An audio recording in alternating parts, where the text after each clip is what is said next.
Hello दोस्तों, हमारे चलन अमृत कोचिंग सेंटर में आप सभी का स्वागत है। और आज हम लोग सीखेंगे क्लास 5 इंग्लिश लेसन 4। इसका टाइटल है माई एल्डर ब्रदर, मेरे बड़े भाई साहब, जो आप लोगों ने पार्ट 1 में पढ़ा और ये आपके लिए लेके आए हैं पार्ट 2। इसमें उसके आगे की कहानी के बारे में हम लोग सरल हिंदी अनुवाद के साथ सीखेंगे, तो वीडियो को अंत तक जरूर देखिएगा। अब इसके आगे की कहानी में क्या होता है, यहाँ से हम लोग जानकारी हासिल करेंगे। And flurry of volleyball pulls me like a magnet, और वॉलीबॉल की हलचल मुझे चुंबक की तरह खींचती है। तो वह अपने भाई से कहता है कि हमें ढेर सारी चीज़ें जो है पसंद है, अपने आप मुझे खींचती जाती है। As soon as I am on the field, मैं जैसे ही मैदान पर होता हूँ, आई फॉरगेट एवरीथिंग, सब कुछ भूल जाता हूँ। उसके भाई कहते हैं कि मैं जब जो मुन्ना रहता है वह बताता अपने बड़े भाई से, मैं जब मैदान में होता हूँ सब कुछ भूल जाता हूँ। अब यहाँ पे सीन टू यानी से दूसरा सीन आता है। The final exams are over, अंतिम परीक्षा समाप्त हो गई है। And the results are out, और परिणाम आ गए हैं। भैया कहता है alas I have failed once again, भैया दुखद से कहता है, दुख में कहता है, मैं एक बार फिर से फेल हो गया हूँ। मुन्ना कहता है ओह बट भैया, ओह लेकिन भैया, आई हैव पास्ड, मैं पास हो गया। एंड टॉप्ड माई क्लास, और मैं अपनी क्लास में टॉप कर लिया। तो उसका जो छोटा भाई रहता है मुन्ना कहता है मैं पास हो गया हूँ और मैं अपने क्लास में टॉप किया हूँ, यानी पहला रैंक पे आया हूँ। Now there is only 2 years different between us, अब हम दोनों में सिर्फ 2 साल का अंतर है, क्योंकि उसका भाई फेल हो जाता है और छोटा वाला भाई जो रहता है पास हो जाता है। तो जो आगे पीछे क्लास थे तो 2 ही साल का अंतर हो गया। भैया कहता है बट माई डियर ब्रदर, लेकिन मेरे प्यारे भाई, डोंट बी सो प्राउड, इतना घमंड मत करो। You have passed only 1 class, तुमने सिर्फ एक ही क्लास पास किया है। बड़ा वाला भाई छोटे भाई से कहता है कितना घमंड मत करो, आपने केवल एक ही क्लास पास की है। And you think that I M stupid, और तुम सोचते हो कि मैं मूर्ख हूँ। एंड यू आर स्मार्ट, और तुम होशियार हो। वंस इन अ वाइल, कभी कभी, इन अ गुल्ली डंडा गेम, गुल्ली डंडा के खेल में आप भाग्यशाली हो सकते हैं। You might get lucky and hit a goal, और एक लक्ष्य प्राप्त कर सकते हैं। कभी कभी आप लोग गुल्ली डंडा खेल सकते हैं। उसका भाई उसको समझा रहा है, भाई तुमने तो एक ही क्लास पास किया है, लेकिन कभी कभी हम गुल्ली डंडा खेलते हैं और उसमें भाग्यशाली हो जाते हैं, हमारा भाग्य साथ दे देता है और हम अपना लक्ष्य को हासिल कर लेते हैं। तो वही पढ़ाई का भी सिस्टम है। कभी कभी जो है हमें कुछ भी नहीं आता लेकिन फिर भी टॉप कर जाते हैं, और जिसको सब कुछ आता है वह सेकेंड थर्ड फेल भी हो जाता है। तो ऐसा नहीं सोचना चाहिए कि जो पास हो गया तो उसको सब कुछ मालूम है। We were asked to write a short essay, उसका भाई ढेर सारी बातें जो है समझाता है। But that is not mean you have mastered the game, लेकिन इसका मतलब यह नहीं है कि आपने खेल में महारत हासिल कर ली है। आपका लक्ष्य साथ दे दिया, आप जीत गए, तो इसका मतलब ये नहीं है कि आप लोग महारत हासिल कर ली है। You have to work hard to be successful in life, आपको जीवन में सफल होने के लिए कड़ी मेहनत करनी होगी। हमेशा आपका लक्ष्य साथ नहीं देगा, इसलिए हमेशा कड़ी मेहनत करनी चाहिए, परिश्रम करना चाहिए। When you have to study a subject like algebra और जियोमेट्री इन हायर क्लासेस, जब आपको उच्च कक्षाओं में बीजगणित या ज्यामिति जैसे विषय का अध्ययन करना होगा, then you will understand the important of hard work, तो आप कड़ी मेहनत के महत्व समझेंगे, क्योंकि आप अभी छोटे क्लास में पढ़ रहे हैं। इन जियोमेट्री, ज्यामिति में, if one writes A C B instead of A B C, यहाँ पे है ACB instead of ABC, then answer is marked wrong. ज्यामिति में यदि कोई ABC के स्थान पर ACB लिखता है तो उसका उत्तर गलत अंकित होता है।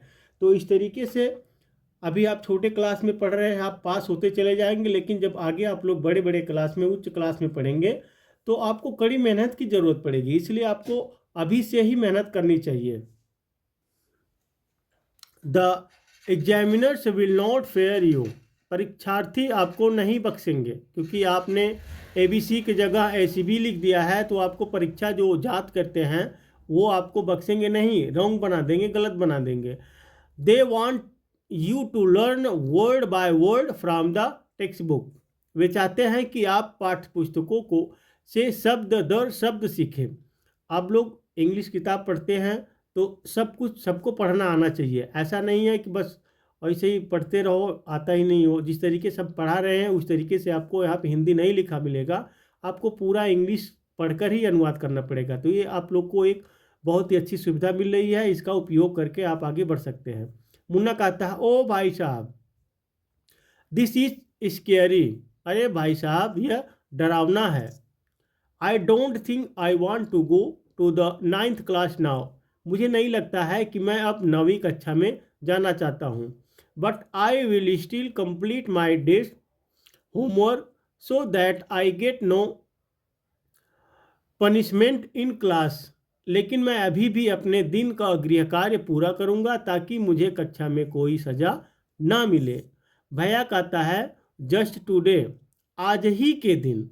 फिर उसका भाई जो है बड़ा वाला छोटे भाई को कहता है कि आज ही के दिन we were asked to write a short essay on the topic of punctuality in 4 pages, हमें समय पालन विषय पर 4 पृष्ठों में एक लघु निबंध लिखने को कहा गया है। लघु का मतलब छोटा निबंध, टॉपिक का मतलब होता है विषय, यसे जो होता है निबंध। एंड इमेजिन, और कल्पना कीजिए, can something be written on 4 pages and still be short, क्या 4 पन्नों पर कुछ लिखा जा सकता है और फिर भी छोटा हो सकता है। यहाँ पे है, कल्पना कीजिए कि 4 पेजों में अगर कुछ हम लिखते हैं तो वह छोटा हो सकता है। इट्स ऑल्सो मिक्स्ड अप, यह सब इतना मिश्रित है। फिर मुन्ना कहता है, थिंकिंग अलाउड, जोर से सोचते हुए, थैंक गॉड, भगवान का शुक्र है। It was time for school और else the scolding would have gone on and on, school का समय हो गया था, नहीं तो डांट फटकार चलती ही रहती। अब उसका भैया उसको डांटता है, ढेर सारी बातें बताता है, ढेर सारी सीख देता है, लेकिन स्कूल का समय हो जाता है, स्कूल जाने का समय हो जाता है, तो छोटा वाला भाई जो मुन्ना रहता है वह सोचता है स्कूल का समय हो गया था, नहीं तो डांट फटकार हमेशा चलती रहती, उसका भैया उसे डांटता ही रहता। अब यहाँ पे है सीन 3 यानी तीसरा दृश्य। The results were out once again, एक बार फिर नतीजे आए। And it so happened that Munna passed and bhaiya failed again, और ऐसा हुआ कि मुन्ना पास हो गया और भैया फिर फेल हो गया। देखिए अब छोटे वाले का लक साथ दे रहा है, बड़े वाले का लक नहीं साथ दे रहा, बड़ा वाला जो है बार बार फेल हो रहा है। भैया वाज रियली अपसेट, भैया सच में बहुत परेशान था।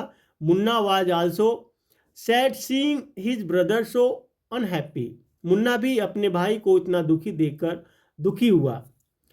भैया now becomes gentler with Munna, भैया अब मुन्ना के साथ जेंटल हो गए।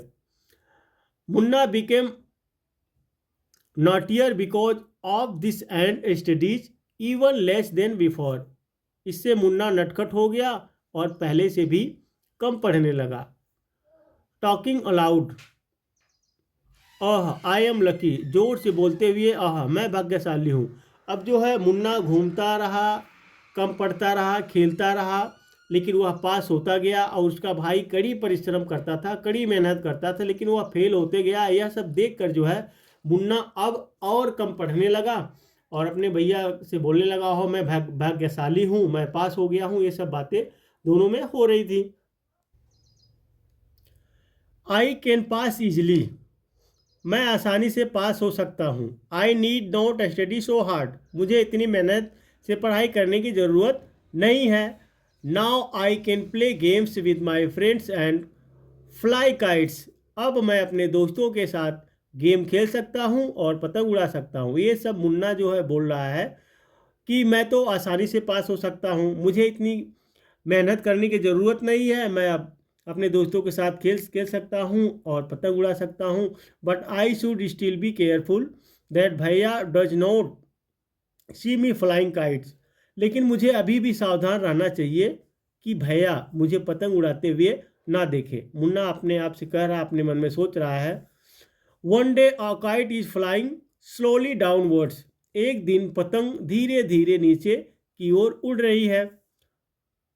Munna start running in order to grab it, Munna उसे पकड़ने के लिए दौड़ने लगता है। सडनली, अचानक, ही comes face to face with bhaiya, वह अपने भैया के सामने आ जाता है।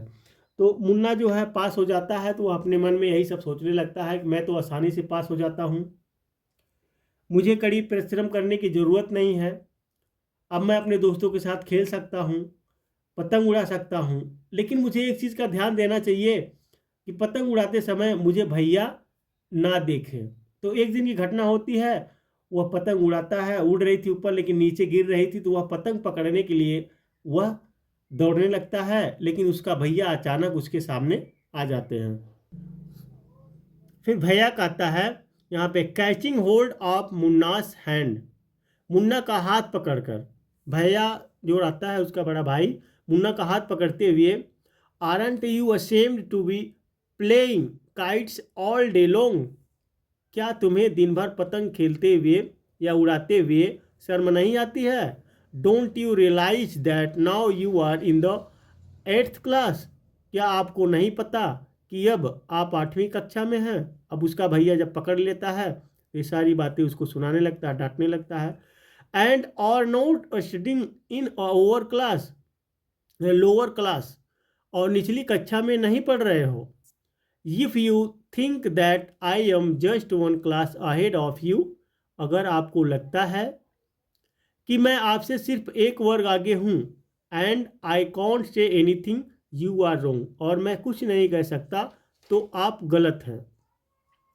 तो उसका भाई जो है उसको सामने पकड़ लेता है। तो ये सब बातें जो है अपने छोटे भाई मुन्ना को सुनाता है कि तुम्हें पतंग उड़ाते समय शर्म नहीं आती है, तुम्हें लगता है कि तुम अभी निचली क्लास में पढ़ते हो, तुम्हें यह एहसास नहीं होता है कि तुम 8वीं क्लास में पढ़ रहे हो। ये सब ढेर सारी बातें जो है मुन्ना को सुनाते हैं।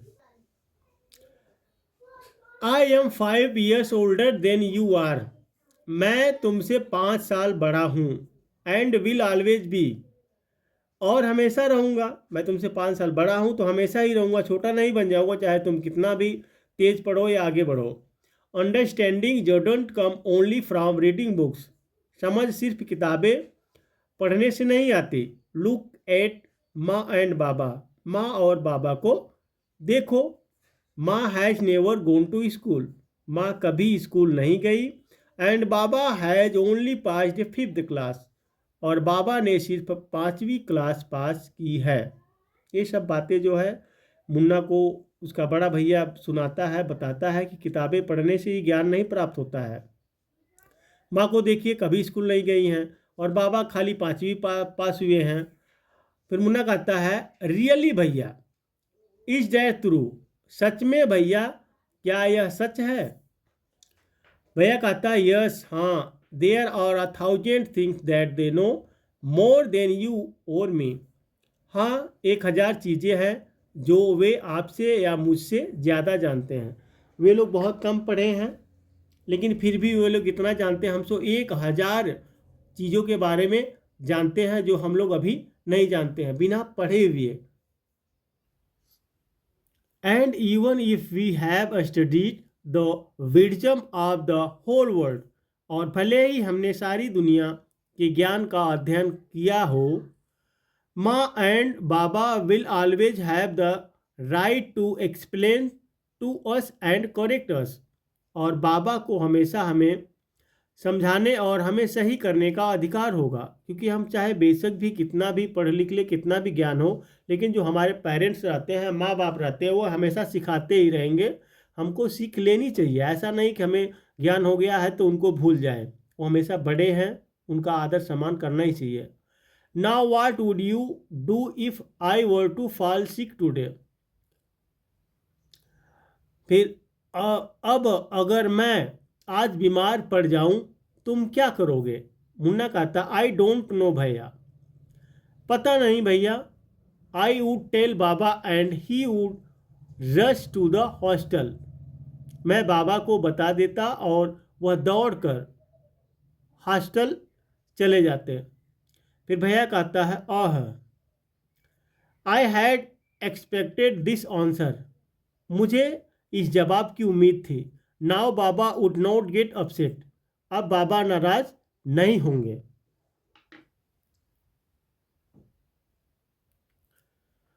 ही would first try to find out.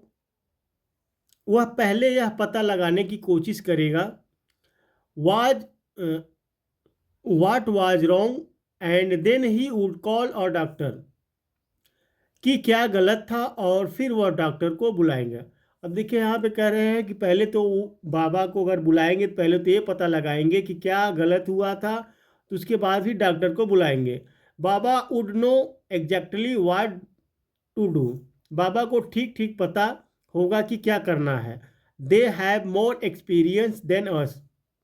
उनके पास हमसे ज़्यादा अनुभव है, क्योंकि हम लोग अभी घबरा जाएंगे, लेकिन बाबा को ज़्यादा अनुभव है, ज़्यादा तजुर्बा है, तो वो इतना जल्दी घबराएंगे नहीं। पहले पता करेंगे कि क्या है, तो उसी हिसाब से आप डॉक्टर बुलाएंगे या तो हॉस्पिटल में ले जाएंगे। फिर मुन्ना कहता है, with tears in his eyes. आंखों में आंसू के साथ, मुन्ना आंखों में आंसू के साथ कहता है, भैया आई एम सॉरी, मुझे माफ़ कर दो। वाट यू से इज़ ट्रू। तुम जो कह रहे हो वह सच है। भैया हक्स मुन्ना लविंगली। भैया ने मुन्ना को प्यार से गले लगाया। फिर भैया कहता है, I also like to play and fly kites. मुझे पतंग खेलना, पतंग उड़ाना, मुझे पतंग उड़ाना और खेलना भी अच्छा लगता है। But if I also play then how can I watch out for you. लेकिन अगर मैं भी खेलता हूँ तो मैं तुम्हारा ध्यान कैसे रख सकता हूँ। You are my responsibility. तुम मेरी जिम्मेदारी हो। फिर मुन्ना कहता, आई लव यू भैया, मैं आपसे प्यार करता हूँ भैया। तो ये कहानी जो थी, ये मुंशी प्रेम द्वारा लिखित गई हिंदी की कहानी थी, लेकिन यह इंग्लिश में डबिंग किया गया है। तो एक बड़े भाई और छोटे भाई, दो भाई रहते हैं, क्योंकि दूसरे को जब हम शिक्षा देते हैं तो वह कार्य कि यह कार्य मत करो, लेकिन खुद वही करेंगे, तो दूसरे को नहीं समझ में आया। क्योंकि किसी को शिक्षा देने का मतलब पहले आप शिक्षावान बनिए, तभी तो आप शिक्षा दे सकते हैं। आपको जब मालूम ही नहीं रहेगा, आप खुद ही पतंग उड़ा रहे हैं, वॉलीबॉल खेल रहे हैं, क्रिकेट खेल रहे हैं, और दूसरे को मना करेंगे कि मत खेलो, तो यह गलत होगा। इसलिए उसका भाई जो है कहता है अंत में, मुझे भी खेलना पसंद है, पतंग उड़ाना भी पसंद है, लेकिन मैं अगर खेलने लगूंगा तो तुम्हारी देखभाल मैं कैसे करूंगा। तो उम्मीद करते हैं यह लेसन आपको समझ में आया होगा। लाइक कीजिए, कमेंट कीजिए कि आपको कैसा लगा। फिर मिलेंगे एक नए वीडियो के साथ।